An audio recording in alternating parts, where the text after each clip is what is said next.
¿Qué será la divulgación científica o la divulgación de las ciencias? ¿Y para qué sirve? ¿A quién le sirve? Hoy vamos a empezar un ciclo de podcast y nuestra primera invitada de hoy es Teresa Ávila, que nos va a contar sobre la divulgación científica y cómo la está implementando en Bolivia.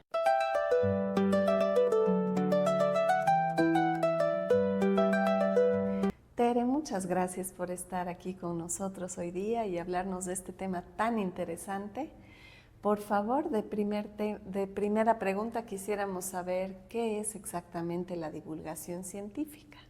Bueno, la divulgación científica es una labor multidisciplinaria porque es una labor que es aplicada no solo por divulgadores y comunicadores, sino también por científicos que se han capacitado para hacer divulgación de la ciencia o que trabajan con comunicadores. Entonces, es por eso que se dice que es multidisciplinaria y en muchos casos interdisciplinaria, porque también hay equipos de trabajo grandes de científicos y de divulgadores y de científicos de varias disciplinas que trabajan juntos con comunicadores. Entonces es por eso que se dice que es multidisciplinaria e incluso interdisciplinaria. Y el objetivo de la divulgación científica es comunicar ciencia utilizando una diversidad de medios, porque se utilizan una serie de medios, de redes sociales, de diferentes formatos para poder llegar al público y además llegar a distintos públicos, porque la comunicación científica tiene que distinguir entre si voy a comunicar a un niño, voy a comunicar a un adulto mayor, voy a comunicar a una persona que vive en el área rural, diferentes públicos, entonces tiene que estar dirigido hacia un público específico, pero algo que es sumamente importante y es recrear el conocimiento con fidelidad y contextualizándolo a la realidad del público. Para que ese público lo entienda, es un lenguaje accesible, amigable y en algunos casos incluso ameno, ¿no? Incluso divertido.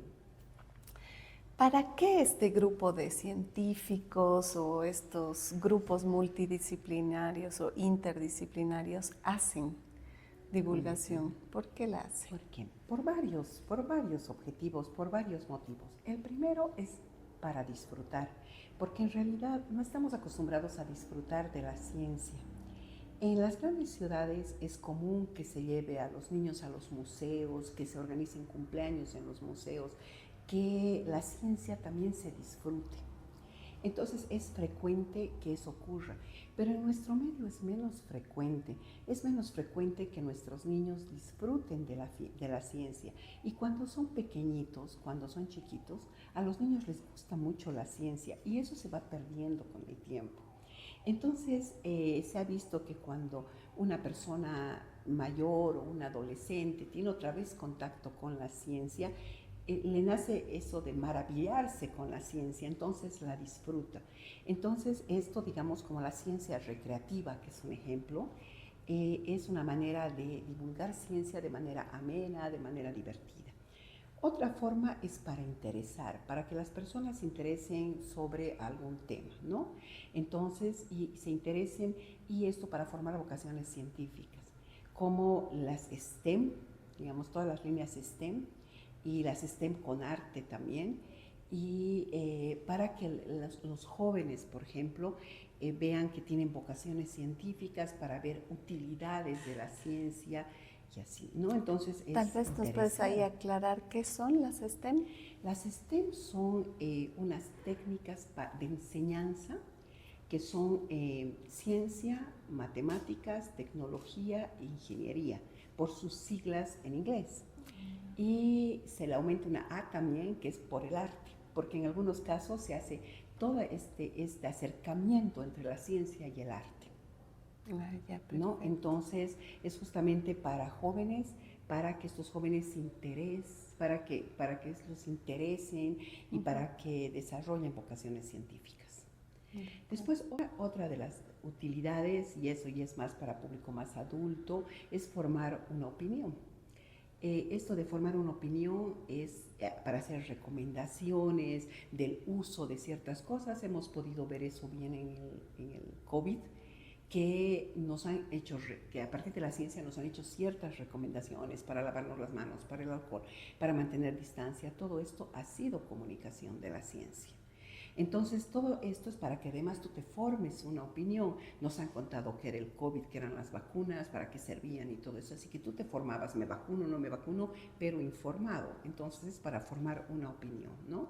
Una opinión. Entonces, y una acción. Una opinión y una acción, porque como en las vacunas, te informan cómo se las obtienen, para qué son, y uno decide si se vacuna o no. ¿No? O uno decide si se lavaba mucho las manos o no se lavaba las manos. Entonces, esto de formar una opinión es también, como tú dices, para llevar a una acción, ¿no? Y para la transformación. De acuerdo. ¿No? Entonces, y una de las cosas más importantes y que se acerca mucho a la apropiación social del conocimiento es el poder comprender la utilidad de la ciencia. Si tú comprendes para qué sirve la ciencia, tú la puedes utilizar. Y se forma parte, y la ciencia pasa a formar parte de tus prácticas. Entonces también ya es otro nivel de comunicación de la ciencia, de divulgación de la ciencia, son distintos niveles que se van dando, y sobre todo para diferente público. De acuerdo. Se utiliza mucho, digamos, si yo he hecho una investigación, quiero que se difunda por todo el mundo. Sí. Entonces, yo quisiera saber cuál es esta diferencia entre difusión y divulgación, por favor. Ya. Cuando uno hace una investigación, como tú dices, quiere uno que se difunda lógicamente y que llegue a muchas personas. La difusión es que llegue a pares, es que llegue a tus pares, o que llegue a pares en formación. ¿Qué es eso? O sea, que hagas un paper, que hagas un póster científico, que presentes una charla en un congreso.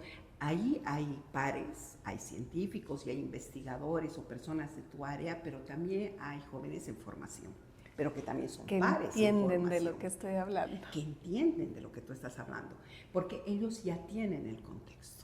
Ajá. Ellos ya tienen el contexto, entonces te van a entender. Tú puedes hablar con palabras difíciles, tú puedes hablar con palabras técnicas, con palabras más científicas, y ellos te van a entender, ¿no? Y si no te van a entender, van a buscar esa información porque tienen los canales para buscar la información. En cambio, la divulgación es llegar a un público amplio, es llegar a un público que no tiene el contexto. Entonces, tu información tiene que ir con contexto, tienes que contextualizar la información. Y por otro lado, tienes que interpretar también ciertas cosas, porque no puedes hablar con palabras difíciles o con palabras muy técnicas, sino tienes que interpretar esos conceptos técnicos y dar en palabras más accesibles. De acuerdo. También me gustaría que nos des ejemplos de en qué formatos hay que hacer divulgación científica, cómo hacer campañas, tal vez si nos puedes contar. Algo que es bien importante para las campañas es manejar varios formatos, para que de una manera integral tú llegues a varios públicos y con diferentes objetivos. Se tienen muchísimos formatos en la divulgación científica y muchas de ellas a veces empiezan por un meme, algo que solamente te despierta la curiosidad. Y después puedes empezar con un video en formato de TikTok, que es un formato vertical. Puedes hacer un video de más tiempo y en un formato ya horizontal en YouTube. Puedes hacer podcasts, cuentos. Las historias tienen un poder muy grande y en las historias a las personas que hacen divulgación de la ciencia les gusta contar procesos, experiencias. Aquello que en ciencia llamamos procesos es toda una experiencia que tú puedes contar en una historia. Entonces a las personas les gustan mucho estas historias de los científicos y todo lo que han pasado para llegar a estos resultados y cómo quieren que estos resultados se apliquen. Estas cosas les gustan mucho al público y humaniza al científico. Entonces hay científicos que les gusta esto, ¿no? Les gusta ser entrevistados y que cuenten en palabras accesibles, contextualizando su investigación. Entonces esto se puede hacer a través de los podcasts, de las entrevistas, siempre con contar historias, ¿no? Ahora también se pueden hacer libros de investigaciones de los principales resultados puede ser un libro dirigido incluso a niños, adolescentes, a público en general, con personajes, ¿no? Entonces se puede hacer también libros. Ahora hay formatos que son mucho más avanzados, que ya entra el teatro, entran las artes escénicas. Y hay desde stand-ups o monólogos hasta teatro mismo, ¿no? Hay teatros que incluso ya son donde participan varias disciplinas de las artes escénicas y entonces es ya algo más complejo, digamos, pero también mucho más, más llamativo, ¿no? Yo he visto uno de una arte escénica de cómo se forma el fuego. Han explicado cómo se forman las moléculas del fuego y cómo se prende el fuego y todo con telas, con viento, con ruido. Y entonces es una experiencia también inmersiva, ¿no? Entonces uno forma parte de eso. Entonces cada vez puedes hacer un montón de estas cosas y cada vez también van incorporándose nuevas. Y ahí es que entra el carácter multidisciplinario de divulgar. Sí. Porque no es solo el científico el que se vuelve el cuentacuentos y lo cuenta de una manera fácil, sino que utiliza un grupo de muchas personas con diferentes formaciones para difundir, para divulgar en formatos accesibles para muchos públicos. Claro, claro, porque mira, incluso hay rap de divulgación ahora. Wow. Hay unos rap bien lindos que son sobre todo con alimentos. Qué debemos comer, qué no debemos comer, qué pica, no pica. O yo he visto uno muy lindo del ají mexicano, que están orgullosos del ají mexicano. Entonces hay todas estas cosas y como tú dices, son multidisciplinarios. Son multidisciplinarios que al integrar a varios científicos de distintas disciplinas, al integrar también artistas de varias disciplinas y de varias escuelas, se forma un equipo multidisciplinario y que se empiezan a integrar esas disciplinas y a tener una metodología conjunta, ya es interdisciplina. Entonces empiezan a trabajar juntos, ¿no? Y claro, el mismo artista debe comprender la ciencia para poderla actuar desde un aprendizaje también científico. Claro, claro. Cuando se trabaja con ellos, yo he tenido la experiencia de trabajar con una artista mexicana con la que hemos hecho unos libros y después con la que hemos hecho un teatro, y ella se ha empapado del proceso científico que queríamos comunicar, porque ella, o sea, juntas hemos hecho como esa adecuación semántica del lenguaje científico al otro, pero ella le ha puesto la parte más, digamos, artística, creativa, ¿no? Después en inventar un personaje, en que ese personaje tenga un drama y una resolución, y todas estas cosas que ya es el trabajar conjuntamente con ellos, ¿no? Pero el artista tiene que estar completamente enterado de lo que tiene que comunicar. ¿Cómo has estado aplicando tú la divulgación científica? ¿Qué estás haciendo? Contanos. Sabemos que estás haciendo un doctorado, entonces si nos puedes contar de qué se trata. Ahora estoy haciendo el doctorado en comunicación e información de la Católica y estoy trabajando además en el proyecto CREA, que es un proyecto que trabaja en zonas rurales y periurbanas y en temáticas sociales, ambientales, productivas y además también de derechos de pueblos indígenas. Entonces, yo estoy trabajando con ellos y el tema de doctorado que es en comunicación de la ciencia es en este proyecto. ¿Cómo ha sido para ti, Tere? Porque sabemos que tú tienes una formación como genetista, agrónoma. ¿Cómo ha sido para ti entrar a este mundo y transformar tu forma no de difundir, sino de divulgar? Contanos qué ha pasado dentro tuyo. Sí, es algo que me ha gustado siempre. Lo que pasa es que yo soy agrónoma y he hecho una maestría en biotecnología. Y la biotecnología y la genética son ciencias que son muy controversiales, ¿no? hay personas que están a favor de la biotecnología, otros no, y hay toda esta confusión con respecto a la biotecnología que es muy polémica, ¿no? Entonces, los transgénicos. Por los transgénicos, claro, los transgénicos son parte de la biotecnología, pero la biotecnología es mucho más grande que los transgénicos, pero los transgénicos siempre son lo que primero aparecen y lo que en realidad contamina la percepción pública, ¿no? Entonces, a partir de allí, yo empecé a trabajar en comunicación de la biotecnología, justamente explicando que había un montón de otras formas que aplicábamos en Bolivia que eran sumamente útiles y que no se veían opacadas por los transgénicos y el conflicto, ¿no? En cambio, todas estas otras cosas eran muy útiles para el país, muy beneficiosas para el desarrollo del país. Entonces, de esa manera yo entré a la comunicación. Primero como comunicación de la biotecnología y después empecé a trabajar en comunicación de la ciencia. Es por eso que cuando se abrió la posibilidad de hacer un doctorado, y yo no pensé en hacer otra cosa, yo quería hacer comunicación de la ciencia porque era algo de lo que me había enamorado en el camino, sí, así en el camino de ir divulgando, porque claro, he tenido que ir aprendiendo el lenguaje, ir aprendiendo cómo acercarme a agricultores y todo esto. Me ha ido gustando, entonces definitivamente ha sido algo que he empezado a hacer y que me gusta muchísimo, ¿no? Así, no ha sido un camino fácil porque también es entrar al mundo de las ciencias sociales, ¿no? Exacto. Entonces, no ha sido un camino fácil, no es un camino fácil, pero es un camino muy reconfortante, muy lindo. Bueno, Tere, ahora me gustaría, nosotros vamos a empezar a hacer divulgación de la agroecología a través de TikTok con influencers de Perú, Bolivia y Ecuador. Y nos gustaría tus consejos. ¿Qué nos aconsejarías para hacer este trabajo? Lo primero es el público.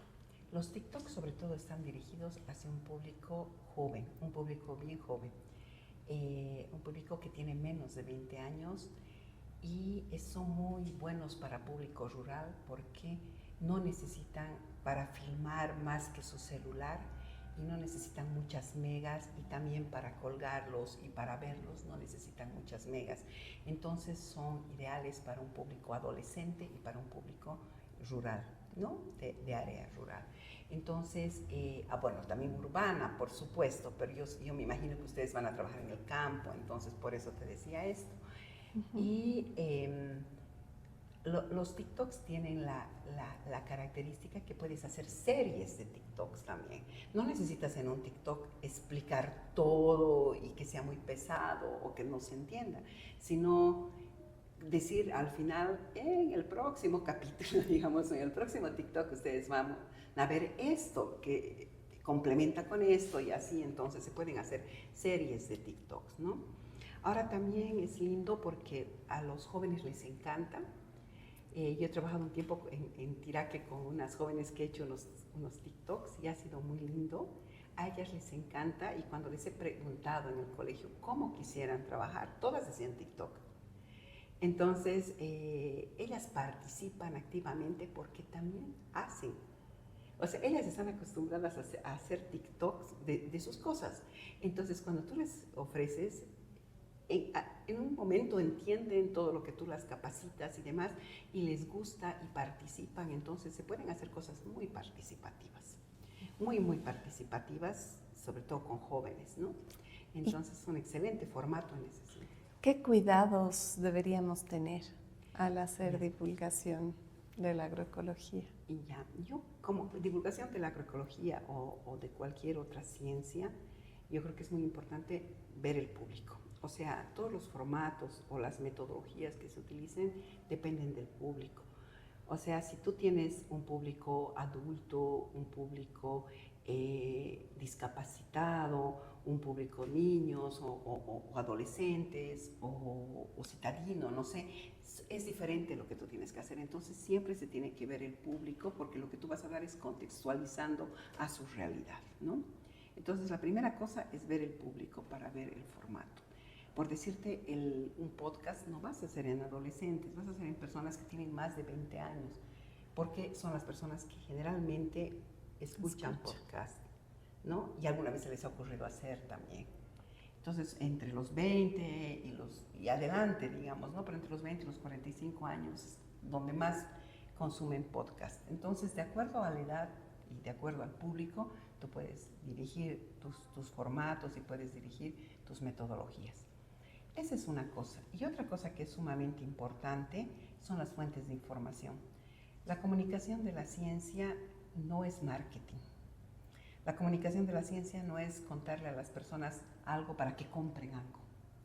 Exacto. ¿No? Entonces es en realidad para que se informen, para que comprendan y puedan tomar decisiones, para que sea útil. Por lo tanto, tiene que ser confiable y tiene que ser muy verificable.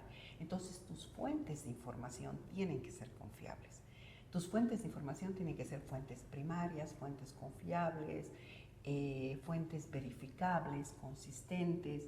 A veces puedes utilizar los mismos artículos científicos que se convierten en un formato de divulgación, o tiene que ser en hechos basados en la realidad, los datos tienen que ser reales. Entonces, eso es algo que se tiene que cuidar muchísimo, ¿no?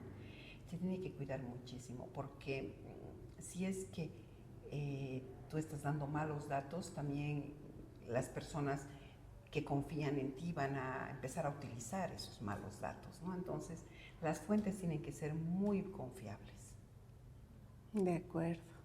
Me pongo a pensar en la polémica de los agroquímicos. Hay muchos estudios científicos que hablan de los problemas de salud que causan los agroquímicos y los transgénicos.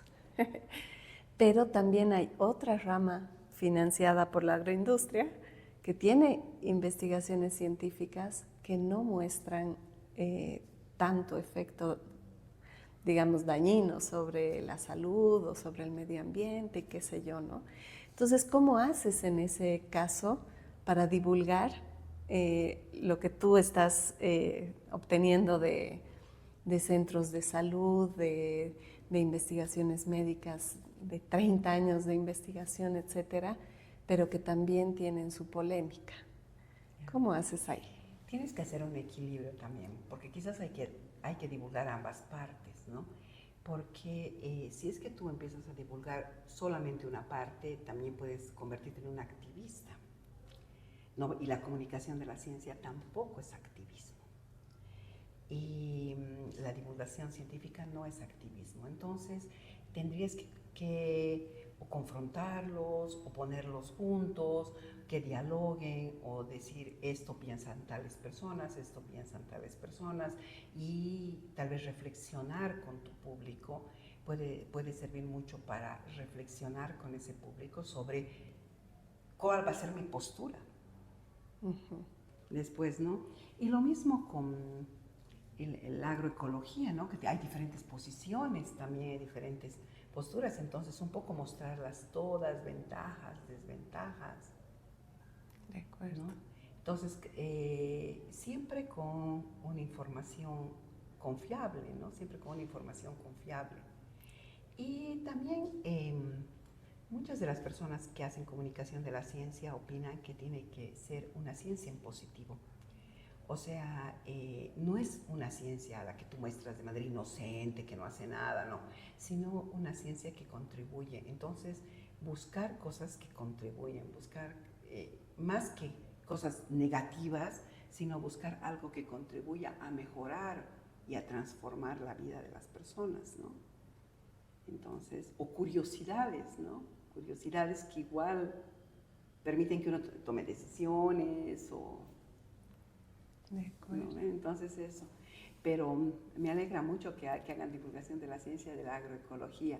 La verdad es que es necesario, ¿no? Es necesario porque es algo que se estudia mucho en nuestro país, es tan importante, nuestro país es tan importante, y hay centros especializados, hay profesionales especializados que publican, que difunden en general y publican en congresos, publican en esos formatos, pero la gente no conoce. Si tú preguntas a una persona de la calle qué es agroecología, no lo tiene claro, no tiene claro sus ventajas, no tiene claro el consumir ciertos productos porque no le ve ventajas. Entonces Todas estas cosas son cosas que se pueden informar de la ciencia y en este caso de la agroecología, ¿no? Gracias.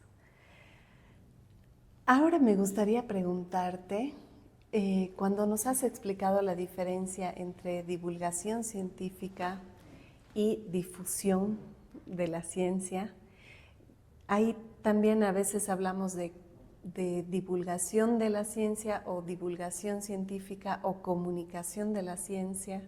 ¿Es lo mismo? ¿Tiene alguna diferencia? Sí, explícanos, lo que pasa es por que favor. hay muchas formas de nombrar la relación entre la ciencia y la sociedad. Entonces se han hecho un montón de dominaciones y definiciones diferentes, pero se ha llegado como un consenso en un libro que ha trabajado en 39 países, donde ha trabajado todas las terminologías y ha visto que la más utilizada y la que engloba a las demás es comunicación de la ciencia. Y que dentro de estas hay diferentes formas de relación entre ciencia y sociedad. Entonces la comunicación de la ciencia es como más grande y engloba la difusión y a la divulgación, ¿no? Ahora, es verdad que también en nuestra normativa y en la cotidianidad a veces se nombran de una forma o de otra. Te habrás dado cuenta que no solamente son esas, sino también alfabetización, percepción, apropiación, popularización, diseminación, son varias las que están ahí. Entonces es por esto que se ha hecho como un consenso en que la comunicación de la ciencia las engloba. A todas. Sí, que las engloba y las demás son parte, pero las más utilizadas y las más frecuentes son la divulgación y la difusión. Muchas gracias. Con todo gusto. Bueno, gracias. Para cerrar, no sé si quieres decirnos algo más o despedirte. Sí, agradecida con esta entrevista. Me gusta que hablemos de comunicación de la ciencia. Me parece un tema sumamente importante. Me parece un tema que tiene que enseñarse en las universidades, del que tenemos que hablar en las instituciones, del que tenemos que avanzar en esto, ¿no? Porque los países vecinos tienen adelantos muy importantes en comunicación, en difusión, en divulgación y en comunicación de la ciencia, que no tenemos nosotros, ¿no? Entonces me parece que es algo que tenemos que empezar a cuestionarnos y empezar a trabajar en eso. Me parece sumamente importante que ustedes empiecen a trabajar en eso y que sirvan de ejemplo para que otros vean que se puede hacer y también empiecen a hacer, ¿no? Porque es así como se divulga la divulgación. Y justamente en ese punto nos encantaría que cuando tengas tu tesis de doctorado y tú vas a obtener un montón de aprendizajes de cómo ha hecho el proyecto CREA Divulgación y ha construido participativamente esta divulgación de la ciencia, nos encantaría que vuelvas a estar aquí acompañándonos y contándonos los aprendizajes de tu tesis. Listo, con mucho gusto. Muchas gracias. Muchas gracias, Mariana, muchas gracias. Gracias. Suerte en esto que van a hacer. Gracias.